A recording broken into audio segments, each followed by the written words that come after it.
বলছেন আসসালামু আলাইকুম শেখ রহমতুল্লাহ, আল্লাহকে এক বলা যাবে না বলছে, এ কথা কি সত্য?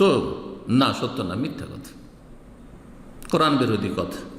আমি বলি তাহলে কোরআনে কারিমে এই আলোচকের আল্লাহ রাব্বুল আলামিন এলেমে আরও বেশি তৌফিক দান করুন এবং কোরআন হাদিসের আরও বেশি জ্ঞান দান করুন। আর যতটা যার জ্ঞান আছে সেই অনুযায়ী কথা বলবেন।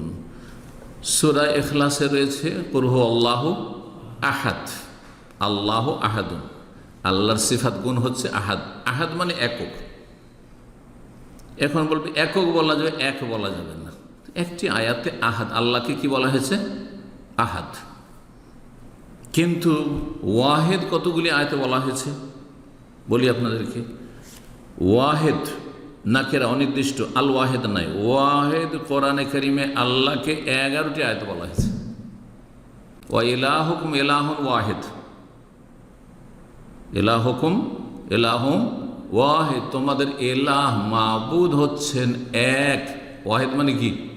ওয়াহেদ ইসনাইন সালাসা আরবা, ওয়াহেদ মানে এক। তাহলে আল্লাহকে এক বলা যাবে না? তাহলে আল্লাহ একও এবং এককও দুটোই আল্লাহর সিফাত। আল্লাহ আহাদুনও এবং ওয়াহেদুনও, দুটোই বলা যাবে। কোরআনের 11টি আয়াতে কি রয়েছে? ওয়াহেদুন, ইলাহুন ওয়াহেদ। আচ্ছা, আল ওয়াহেদ আল্লাহর নাম, আলিফ লাম দিয়ে দিলে। কোরআনে কারিমে 6টি আয়াত রয়েছে, 6টি আয়াত রয়েছে যেখানে আল্লাহর সিফাত আল ওয়াহেদ আল কাহার, আল ওয়াহেদ বলা হয়েছে। আয়াতগুলি বলে দিই, কারণ এখানে আল ওয়াহেদ আমাদের ইসলামী সেন্টারের প্রধান যিনি এবং দাম্মাম ইউনিভার্সিটির যিনি ভাইস চ্যান্সেলর, তার নাম হচ্ছে শেখ আব্দুল ওয়াহেদ। আল ওয়াহেদের বান্দা। আল ওয়াহেদ মানে কি? এক। ওর মানে কি একক? আল ওয়াহেদ মানে এক। সূরা ইউসুফের আয়াত নম্বর 39, আল ওয়াহিদুল কাহার। জি।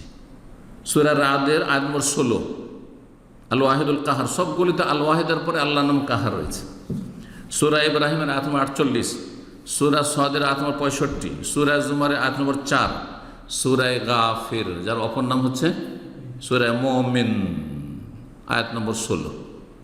এই 6টি আয়াতে আল্লাহর সিফাত, আল্লাহর গুণ এসেছে, গুণবাচক নাম এসেছে কি? আল ওয়াহেদ। আল ওয়াহেদ মানে এক। তাহলে আল্লাহ একও এবং এককও দুটি আল্লাহ রাব্বুল আলামিনের সিফাত। আল্লাহ সঠিক বুঝ দান করুন, উপকারী জ্ঞান দান করুন এবং আমাদের ভুলের সংশোধনে তৌফিক দান করুন। যদি ভুল হয়ে যাওয়া ইচ্ছাকৃত আল্লাহ আমাদের ক্ষমা করুন। সুবহান রাব্বিকা রাব্বিল ইজ্জাতি আম্মা ইয়াসিফুন ওয়া সালামুন আলাল মুরসালিন ওয়ালহামদুলিল্লাহি রাব্বিল আলামিন।